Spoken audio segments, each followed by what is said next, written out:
All right. Well, welcome everyone, and thanks again for being here on a Friday. With us to learn about the new NC3 online testing site, certification site. Say with a large group on the line and everything, it'll probably be best if you keep your lines muted until the end. We'll kind of hold questions until then. So if you get them, just kind of jot them down, so that way you remember to ask us when we get finished. So that way we'll just kind of get through it. And like I say, I will take questions at the end, and I'll spend as much time as needed to go through and re-show or tell again anything that might be a little bit confusing or anything on the testing site. So, any questions before we kick off and get going? Everybody okay on the Join Me screen and can see the NC3 PowerPoint slide up and running? All right, then I think we'll get going. All right. Just a little overview of the new site. Obviously, we're having some changes. We're going from our pro training site that's been with us and working well since 2007. We're kind of going to a new site that's going to give us some more options that we're going to have. So this will be beneficial for us in the future. Some of the reasons why we have our new website here is it's going to have a lot more functionality, and we're not going to go through all that new functionality today. We're just going to kind of get it up and running, but there will be some kind of advanced user, power user type presentations and stuff in the future for your school to be able to get some more data and see a little bit more information than we were able to on pro training. This is going to help also the Snap-on team as they continue to do their good work of recruiting schools and helping those schools with equipment and tools and consultations. NC3 is going to take over and help manage a lot more of the curriculum, the test site, and that. So that will free them up. So as NC3 has grown, and we're going to help transfer some of those responsibilities to help free up the Snap-on team. So from this point on, I know you guys love calling Dwayne and bothering him. We all do. But if you have questions on the testing site and stuff, you can start to direct those to Dan and myself, and there'll be a link within the testing site that when you send an email or whatever, you'll be actually contacting us. So we'll be supporting that and helping you going forward. And as we add on other companies, other corporate sponsors, in addition to Snap-on, like Train, this site will also help make it easier for us to implement their certifications and things that they're going to want to do. So the new web address that you're going to want to know and give to your students when we get this thing going is nc3certs.com. nc3certs.com. We tried to pick something that was short and easily memorable, a little bit easier than snapon.protraining.com and all that kind of stuff. So nc3certs.com is where it's going to be. There will also be a link from this from the nc3.net website. So from either NC3 site or from the home NC3 site, you can get to here also. Otherwise, nc3certs.com. You will be getting your username and email in the next couple weeks, so that way you'll be able to access the site. And keep your fingers crossed, because we all know how technology works. But the plan is, we're not going to lose any data from the pro training site. It will all make it into the new site, so all of your certifications will be housed historically on the new site, so you'll be able to access your certificates and everything like that. And including any students that you've had in the past, their information will be transferred over also. So all of that will get migrated to the new testing site. So some of the dates are, a little bit flexible, but for the most part, our tentative schedule, we're going to be kind of taking down the pro training site. We're not going to completely be pulling the plug on it. It will still be there in the background, but it'll have kind of limited access as we move people to the new NC3 cert site. So that way, we'll be kind of shutting it down on November 23rd. So that way we can gather all of the data from that and then transfer that over to the new site. So that way, come Monday the 26th, the new site will be populated with all of that historical data, and it will be up running and ready to go. And again, you'll be receiving an email with your user ID and passwords and all of that kind of information. So we have Pro Training as a backup if there were happen to be a system failure or something like that. We're not foreseeing that. So far, everything's coming together quite nicely. We've made some good strides here in this last week. Got it really pushed out, and it's starting to look really well, working well. So everything's a go so far. All right. So next thing we're going to go into is basically the site itself. So we're going to go to NC3certs.com. And the first thing that you will do when your students get here is they will have to find your school. So each school has its kind of own mini site within this site. So the easiest way to browse, and the school that we're going to go into today is basically a beta test school. So you would click on the first letter of your school name, and then we are going to go to site. Just a quick little tip again, sometimes students want to click on the name of the school, like if you had Baker College here. That's just going to take you to an info page with like a contact person and email. What you really want to have them click is go to site. So that's why we put that on top, so hopefully that's the first thing they hit, and they'll click to that, because that will actually take you to the school site where you will actually be able to access the certification exams. So once you click your go to site on your school home or page there, you kind of come up to your school's home page. So we kind of call this the school level. And one key thing that helped me when navigating this is there's two main levels that we'll be working in.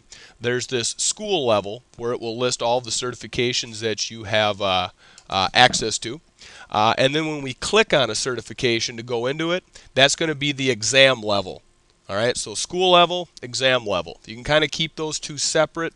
That will help you while you're navigating, because there's different functions and different navigation pieces on each level. So first thing you're going to want to do once you get here is log in. So there's a little login box in the lower right hand corner, and you'll put in your username and password that will be sending to you. And once you log in, that login box goes away and you're able to now navigate the site. There is another way to log in. If you don't log in from that box down in the lower right hand corner, if you click on any of the certifications, you try to go to that exam level, it will automatically take you to a login screen. So either way, you can log in down in the lower right hand corner or click the certification that you're working on, and it won't let you in until it basically checks your permissions and make sure that you're able to be part of it. So either way will help you get logged in. What we're going to be doing is your school, kind of mimicking the Pro Training kind of template that we've been using. Your school is going to be giving what's called a campus admin account. So that campus admin is going to be almost identical to your current facilitator on Pro Training. They are going to have kind of ultimate access for your specific school. There are admin levels above that, of course, but for your specific school, your campus admin is your point of contact. All right. So whoever your facilitator is right now will probably be getting that campus admin login. Now, kind of like with Pro Training, if you want to give that log in out to other instructors or people at your college to have multiple admins, that's kind of a local decision. Depends on your workload, your setup, your campus, your trust factors, whatever it is. But we allow that, we leave that up to your local campus. Then, of course, there's the student level, which all they can do is take tests. And on Pro Training, that's really all there was. There was the facilitator and the student, period. We have one intermediate level now when we're working with the new site, which I think will be helpful, where the campus administrator has full access. They can enroll students into the system. They can put students in various certification classes or allow them access to the exams. They can review tests and grades and all that. So whenever an instructor needed to put a class roster in, you had to contact your campus admin or your facilitator on Pro Training to have them do that. And that will still be how we do it for the new site, except we also have an instructor permission level. It's kind of an intermediate. So the instructor level, the only thing the instructor can do other than take exams like a student is view grades. So we have it set up where the instructors can't enroll their own students or put those students in specific classes, because we've heard from various schools that some schools want to maintain that in a more single or smaller group. But yet they didn't want to be bothered with, I have a lot of instructors, they just need to know their grades, and I always had to print out the grade report for them. So we have an instructor level where they have a little bit more access than a student, as in they can go in and see who's in a particular class slash certification, and also view the results of those tests, and also you'll be able to see the test questions that those students got wrong. So the instructors will have that access to help aid in the facilitation of the certification at the classroom level. But all enrollments, all student inputting will still be done and maintained at the campus admin level. And if there are any renewing of exams or reissuing of exams, that all has to be done at the campus admin level too. So there's a little bit of a hierarchy there. So we added that intermediate level of an instructor permission set. So the first thing that we want to cover is basically how do you get users into this. So this is kind of a campus admin feature, so if you're not going to be a campus admin, you might not have to do this, but you may have to help your campus admin out if they couldn't make the phone call or whatever else. So we're going to kind of teach it from a campus admin point of view, which will then cover an instructor point of view also, so it covers everything that could possibly be done. So there are basically two ways of adding users. We have the single user add, and then we have a bulk upload. And the bulk upload I think is going to help a lot, and it was a feature we didn't really have in the other site. So if you want to do a bulk upload, the easiest way is to go into the exam level. So I'm just going to use the Ethos certification as an example. So if I wanted to issue that certification, I would click on that exam level, and you'll notice, and this is for any exam now, whether it be meter or toric or any of the diagnostic tools, over on the right hand side there's a box called Upload Users. And inside that box you'll have two links that are going to be important for using the bulk upload feature. One is the user upload instructions, which you can click on and it will open up in a new window and tab, and it basically gives you step-by-step instructions on how to use the bulk upload feature. The other piece that's important to use that is a template. When you're importing this data, you're going to be importing it using like an Excel type spreadsheet on a comma separated value CSV file. To download that template to input your students into it, you can click that link and then save that template to your local computer, and then from there you can input your student data on that. So going through these instructions, just real briefly, this will walk you through that bulk upload situation. So here's kind of an example of what that screen is going to look like. Basic fields that are going to be required that you're going to have to fill in: username, password, first name, last name, email, and then of course the course that you're enrolling in, the role, and possibly a group. So the important part are kind of the criteria required for each column. So down here it does list kind of the criteria for the column. It tells you what the username can and can't contain as far as characters. The password options. Probably another nice feature is the change me password option. So if you set the password field to change me, when the student logs in the first time, it will force them to change their password to something that they can remember and recognize, and then they can hold on to that. So that's a nice option to have, so that way it forces them to kind of secure their site, and it kind of puts the onus on them. If you've been using a kind of a common password to start, so that way it was easier for the class to get in initially, like password or password 1 or something like that, you still can do that also. The only requirement is that the password is at least 5 characters and 1 digit long. First name, last name is pretty self-explanatory. The email field, it cannot be left empty. You have to put an email address in there. The funny trick about this is if your students don't have an email address and you're not really using the messaging portion of the testing site, you can put in a fake or false address, and it's not going to like check and make sure it's valid.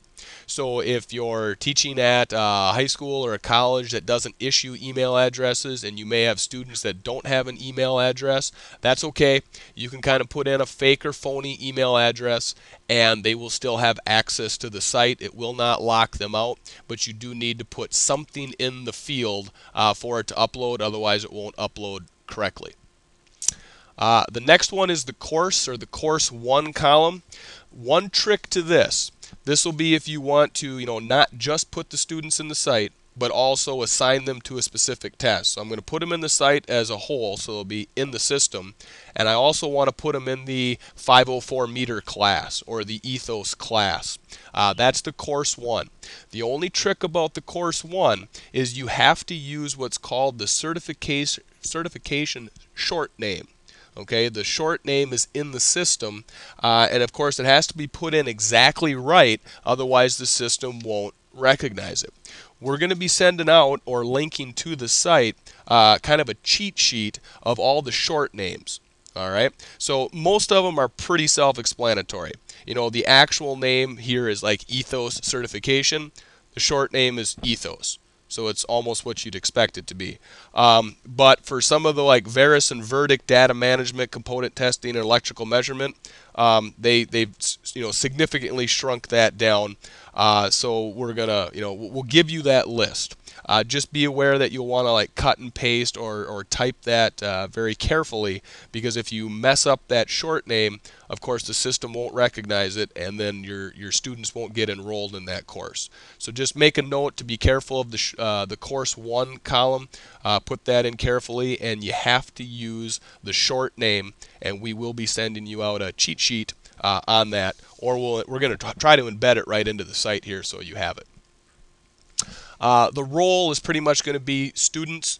I don't know if you're going to need to bulk enroll like an instructor. You might do that, and you could, but for the most part, it's going to be student for the role. And groups, you can group them into classes if you so choose to. That is an option on the site. All right, uploading, it talks about it here on the screen. I'm going to go kind of show you where you would do that and where you would locate that. So I'm going to go back to the actual certification site.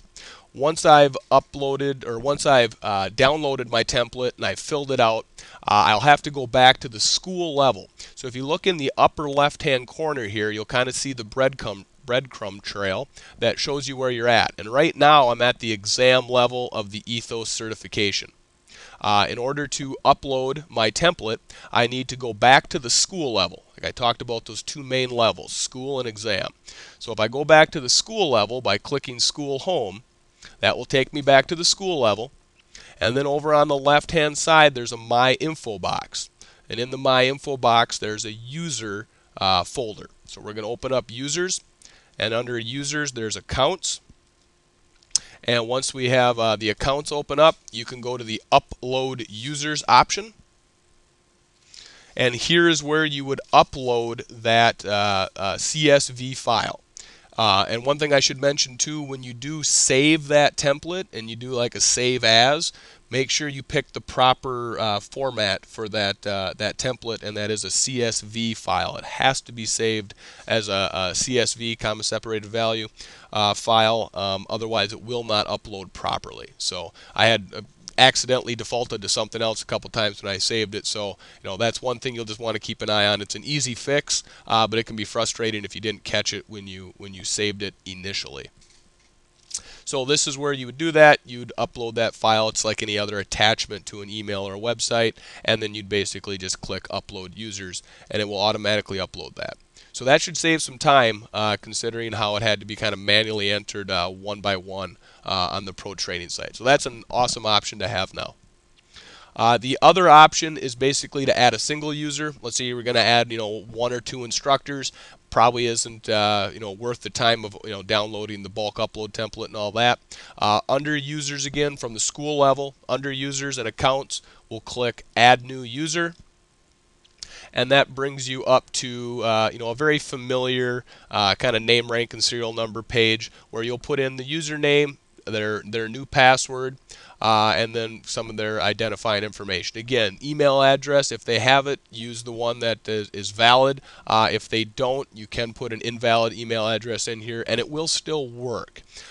This is also where if you scroll down, you can choose their job title just like we used to do on pro training. So if you want to differentiate between some outside technicians you're training, your students you're training, and perhaps you're bringing in high school instructors and training them or other instructors from your college, you can kind of segregate them into post-secondary instructor, student, and technician. The required fields, of course, are kind of red with the asterisks, and then, of course, if it's not that, you can always add more information, pictures and everything else now, but it's not required in order to add that user to the system. All right. So at this point in time, you would have students entered into the system. All right, and if you use the bulk upload, they might be in the system and actually at the certification level. So I'm going to assume that you didn't put them at the certification level, and I want to kind of show you how we would, I guess in pro training we said issue them exams. For the new site, we really enroll them in the certification course. All right, so if I wanted my students to take the ethos certification, I would go to the exam level, so I'll click on the certification, which would be ethos, and then from this exam level again, I would go over to the My Info box, and there's the option to assign roles.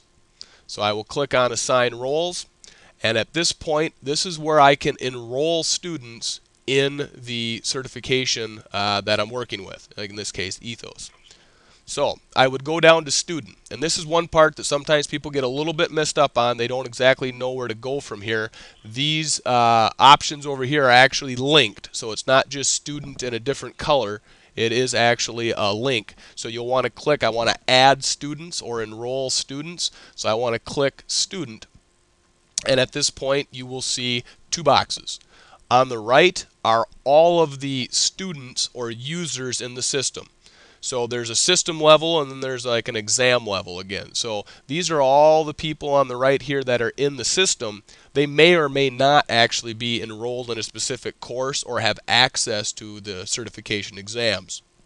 So if I want to take Earl over here, and I want him to take the ethos exam, I can click and highlight that student, and I can click add, and it will put them over to the existing users who do have enrollment or access to the ethos exam.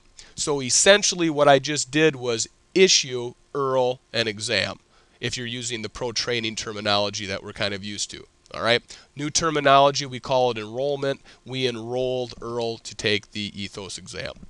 A few other options that we can do to make this a little bit quicker.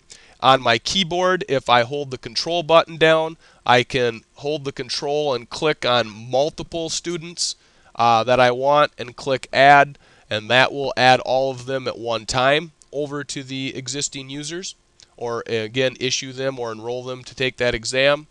Or I can actually search for a student if I have a particular student that I want to find, and then I can click on that student and then just click add, and of course that will get added too. So, and if you're done using the search, you can then show all users again, and that will just bring you back to where you were at. So that's essentially how we issue exams now. Once they're uploaded or in the system, either using the bulk upload or the single user, we then go into that certification level of whatever certification you're issuing. We assign roles, we click student, and then all the students or potential students will be listed on the right. And if we want to issue or enroll them into that specific certification, we simply add them to the box on the left. When we're done with that, we basically click assign roles and certification. This is kind of the save button. It applies and saves all of the students that you then entered into that exam. Okay? So I'll just go back to the school level again, because this is where your students would start at. So now we have students in. Now we have students enrolled. Now it's time to take our exams. So to kind of show you what a student would see for the most part, they would come in, they will click the certification that that you've assigned them or that they need to take. So I would click the ethos certification. They will have two links right down here kind of in the center of the page. You'll see ethos certification exam and ethos certificate. Do not freak out about the certificate. If they have not passed the exam, that's a dead link. They can click on it all they want. There is no certificate attached to that link, though the link is always visible. So not until they successfully complete the exam will there actually be a certificate to print, even though there's a link there. So next thing we're going to do is we would just click the ethos certification exam. And at this point, you're given 3 attempts. We've set all the attempts to 3 to kind of help alleviate some stress on the transition here. It's kind of been past practice that 3 attempts is kind of max for these certifications. We want to maintain the rigor, and if we allow unlimited attempts, that kind of waters down what we're doing. I think 3 is probably more than fair. So we've just kind of set it at 3 for right now. To allow that, and it is set to the highest grade, so they're not penalized anyway for taking it or taking it again if they want to try to get a higher score. So in this case, it will say I've already took this exam once, but it'll either say take this exam or reattempt this exam. In this case, since I've already had one attempt, you would simply click the little button in the lower left corner, and it will then ask you to confirm. Are you really sure you want to take this exam? Yes, sure, I'll take the exam. And then you'll go through and start to answer the questions. Couple things to let your students know of ahead of time. There is, let me see here, submit and finish all. Let me do, I'm missing a button. Let's. I think, Matt, maybe you have to select one first, and you have to answer one question first. That might be it. Let's finish that one. Let me try a different one.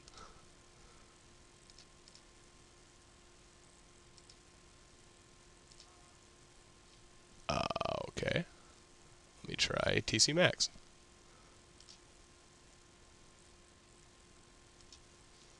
Well.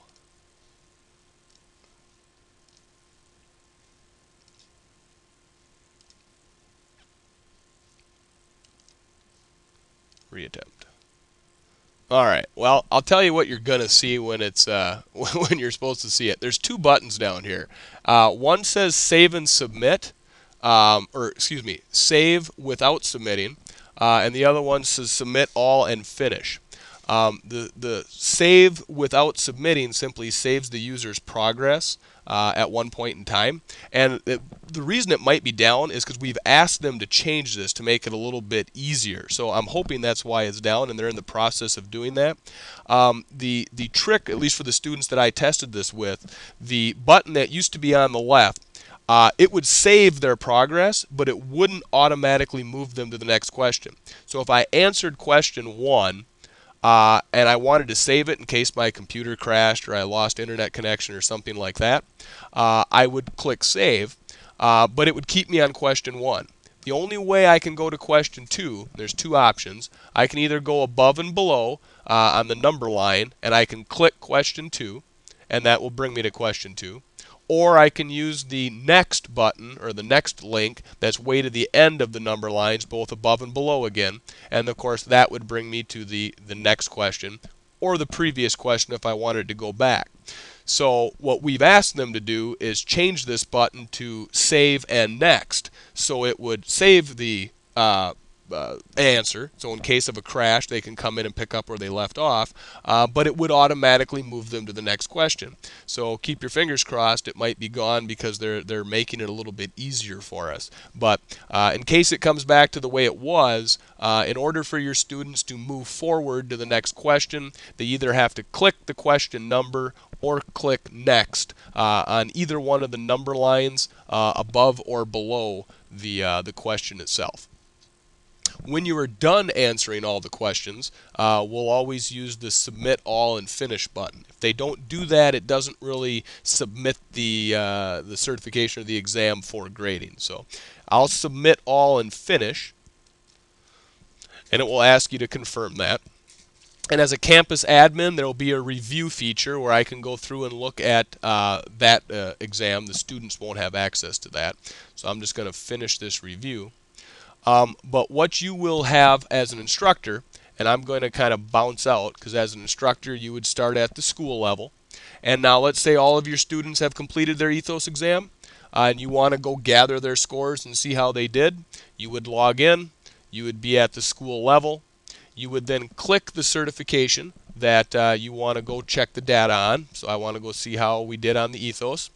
And you're probably going to want to go to the certification exam itself. It seems a little not intuitive. It's like, well, I don't want to take the exam, and you're not. What you're going to do, though, is you're going to click on the exam like you're going to take it, but instead of taking an attempt, you're going to go up to this tab in the middle, and it's the results tab. All right, so the results tab is where you want to go for grades and grading. So you go into the exam. This is one part that I got a little confused on when I first started using it, so I just want to point it out again. You will go into the specific exam, like the ethos, and then you will go down to the exam link. Just like you were going to take the test, that's the same place you go to find the grades also. So you click on the exam, and then you're going to go to results up on the top tab. So we'll go to results, and at this point you will see all the students in your class. You will see all the information about when they took it, how long it took them to take it, their scores and grades, and the various questions. So you'll know whether they got question 7 right or 8 wrong or whatever. And if you want to see that question and review it, you can click on whatever question they got wrong or right, and you'll be able to go in and review that information and see even a history of responses on that. So that way if you need to reteach or explain different or help that student out with a confusing part, you will have that information accessible to you on this screen. All of this information is also kind of exportable, downloadable with these formats out here. If you need to take those for a grade and enter them into, Blackboard or something else like that, you can more easily export those now in a more user-friendly format than our previous site. So that's an option for you also. All right. So that's kind of the grading feature. And there are some statistics and other things that are in here. And we can also do more item analysis a little bit easier with the new testing site. But again, that's more than we probably need to know right now. The item analysis is up here. So if you wanted to go in and see, how many people got question 1 right, how many got it wrong, and if they did get it wrong, what was the most popular wrong answer? So that way you can gather that information to help us and help yourself in how we teach the material, and also to continuously improve the exams themselves. So, all right. For the most part, guys, that is what I wanted to cover today. I wanted to show you how to get to the site, get to your school, get students in the system, get students enrolled in a certification, the navigation of the certification itself, and then how you as an instructor would go and see and view the results or grades of that specific certification. So at this point, I'll open it up for questions. So if there's anything I need to re-show or you have some questions on, we'll take those now. Matt, is it possible for them to make it a drop-down menu for the test names instead of having to have the cheat sheet and type in the name? Could they just have a drop-down menu where it has all the tests and you just pick the name of the one you want? In the bulk upload template? Yeah. That's a good idea, Randy. I'll ask about that because we were going to add a couple fields to that bulk upload template anyway. So I will check on that. Awesome idea. If we can add a macro or something to that and a drop-down menu for the short name, that'd be a good idea.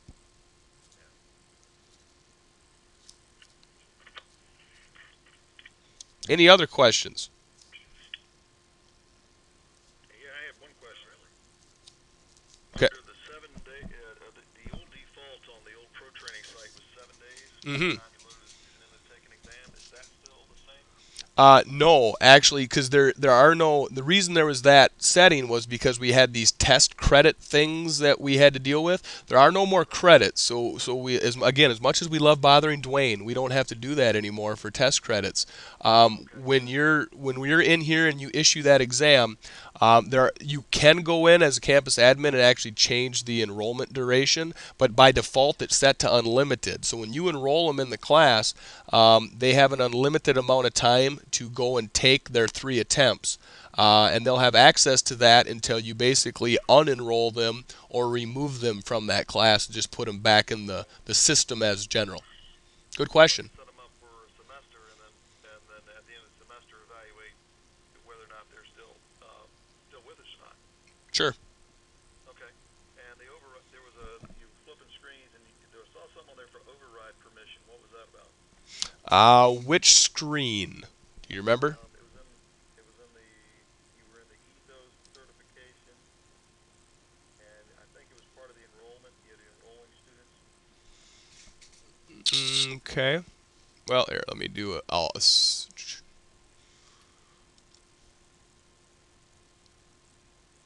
I think I need to log back out. My info reports. I'm going to log out for a second because I think it put me in as a instructor for a second. Still working out the bugs. You had in one screen. You need to enroll, and then the word enroll is spelled wrong. Oh well, that's funny you mentioned that. That's this is Jones and Bartlett Learning, who is kind of hosting the site and stuff, and they're an Australian company. And don't quote me on this, but I do believe that's how they spell it in Australia. Yeah, When, we just told them we weren't good with Queen's English, and then yeah. they will update that. So expect an E on the word town. Right. Yeah. Yep. Um, was it on results or was it in enrollment? It wasn't in the results section. I'm pretty sure it was in the enrollment section.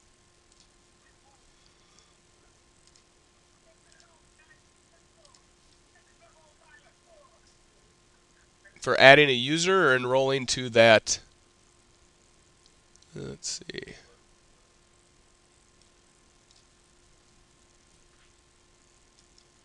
Can't do a control F on it. Yeah. Let's see. Why am I not assigning roles here?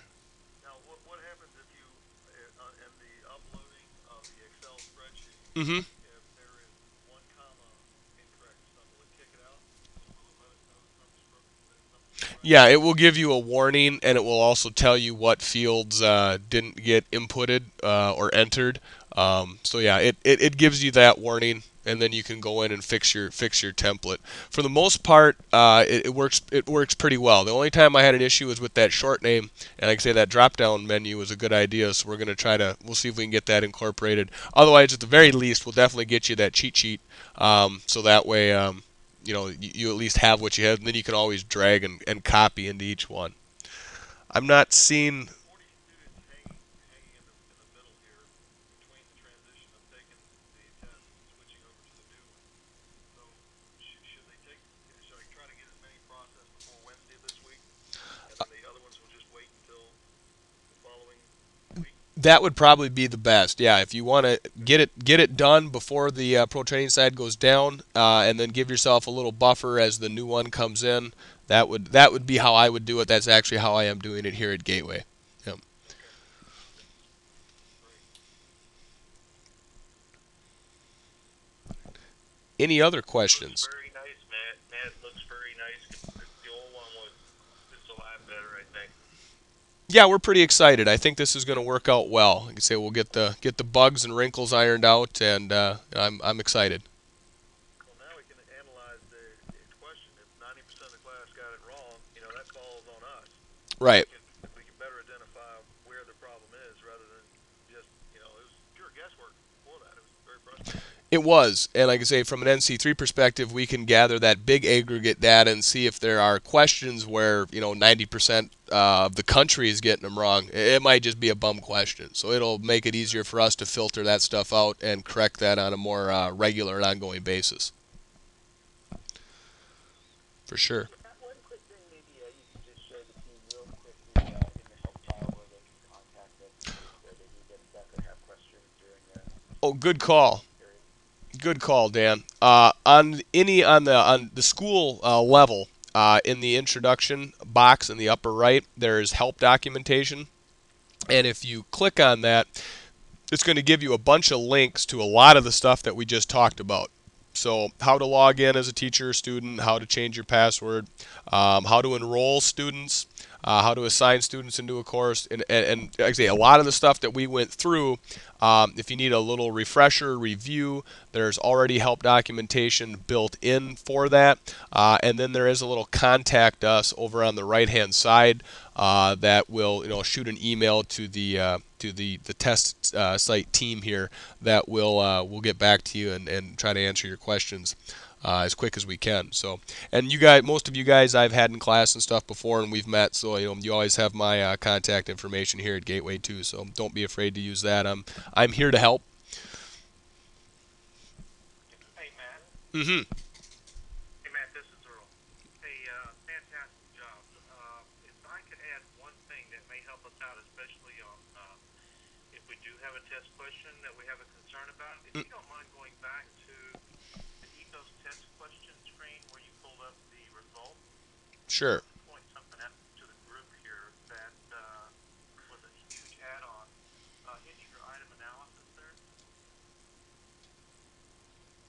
Guys, if you notice over on the left-hand side of the screen next to the test question, each test question is ID'd with a specific number. Like that test question that Matt's showing there is 42824.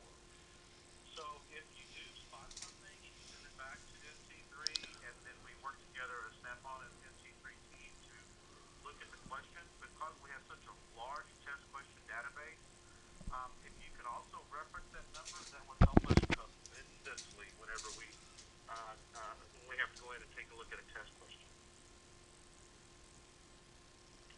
Okay? You're Mm-hmm. well, Matt. Thanks. Good job. Yep. Great job out there. No problem. Thanks, Earl. Any other questions, guys? Matt, this is Norman Lilly from Pitt Community College. How you doing today? Good. How about yourself? Great, great course, man. That was pretty short, sweet, and very thorough. I got a question about our school being on the NC3 site and the pro training site, the new site. We're not actually on any of the information or on any of the certification sites. Who do I need to contact now as far as that goes? Like even on the NC3 site where you go into certification centers and all, our school is not on any of that information. So you're talking the maps and stuff that are on the NC3 site and the Yeah, listings? yeah, none of it. Okay. The new website when we were up in class, Mm-hmm. when we were there at the last class, our school wasn't on